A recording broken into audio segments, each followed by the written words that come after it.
Hello friends, welcome back to my YouTube channel. আজকে আমরা chicken tandoori বানাবো। তার জন্য ফার্স্টে চিকেনটাতে লেবু মিশিয়ে নেব সুন্দর করে। তো লেবু মিশিয়ে নেব কারণ যাতে কাঁচা গন্ধটা না থাকে, চিকেনের একটা যে গন্ধ হয় সেটা যাতে না থাকে। এবার আমরা নুন দিয়ে দেবো পরিমাণ মতো। নুনটাকে ভালো করে এবার মাখিয়ে নিচ্ছি।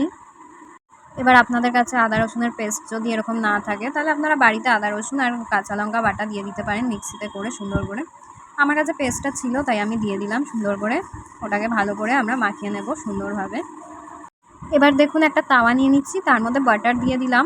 আমাদের একটা বেসনের ভুনা বানাতে হবে, তার জন্য বাটারটা দিয়ে দিলাম। এবার বাটারের মধ্যে বেসন ঢেলে দেবো 1 চামচ মতো, তার চেয়ে বেশি ঢালবেন না। সুন্দর করে বেসনটাকে গুলে নিতে হবে। হাই ফ্লেমে রেখে করে নেবেন, লো ফ্লেমে রেখে করলে আপনাদেরই প্রবলেম হবে, পোড়া লেগে যেতে পারে। দেখুন সুন্দর করে তৈরি হয়ে গেছে, ভালো করে মিক্সড করে নিলাম আমি। এবার আমরা ওর মধ্যে কাশ্মীরি লাল মির্চটা ঢেলে নিলাম, আবার ভালো করে মিশিয়ে নিতে হবে। এবার আমরা একটা পাত্রের মধ্যে সর্ষের তেল ঢেলে নেব, একটু বেশি ঢালতে হবে। এবার কাশ্মীরি লাল মির্চ ঢেলে নিতে হবে, এটা কালারের জন্যই দিতে হয় সাধারণত, আর তেলের মধ্যেই দেবেন তাহলে কালারটা ভালো আসবে। এবার আমরা টক দই ঢেলে নিলাম, ফ্যাটানো টক দই। তার মধ্যে গরম মশলা দিয়ে দেবো ভালো করে মাখিয়ে। এবার একটু জিরে গুঁড়ো ধনে গুঁড়ো দিয়ে দেবেন, আবার স্বাদ মতো নুন ঢেলে নিলাম। এবার আমরা কস্তুরি মেথি ঢেলে নেব, আপনাদের কাছে থাকলে দিতে পারেন, খুব ভালো লাগবে টেস্টটা। ভালো করে এরকমভাবে স্ম্যাশ করে তারপরেই দেবেন মেথিটা। নেক্সট আমরা যে বেসনের ভুনাটা বানিয়েছিলাম ওটা ঢেলে দেবো পুরোটা। এবার ভালো করে মিক্সড করবেন সুন্দরভাবে।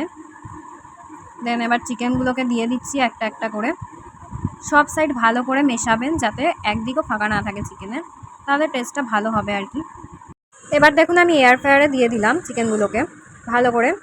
এবার ওপর দিয়ে একটু লেবু চিপে দেবেন, তাহলে ভালো হবে। আপনারা গ্যাসেও করতে পারেন, আমি এয়ার ফ্রায়ারে করলাম, আমাদের এয়ার ফ্রায়ার রয়েছে তাই। যাদের কাছে এয়ার ফ্রায়ার নেই তারা গ্যাসে করতে পারেন। এয়ার ফ্রায়ারে সেট করে নেবেন। 2 পিঠ ভালো করে 10 মিনিট করে ঘুরিয়ে ঘুরিয়ে রাখবেন। দেখুন রেডি পুরো। আমি 2 পিঠ 10 মিনিট করে রেখেছি, তার বেশি রাখতে হবে না। এবার লেবু চেপে দিয়ে দেবেন, তাহলে আরও টেস্ট হয়ে যাবে।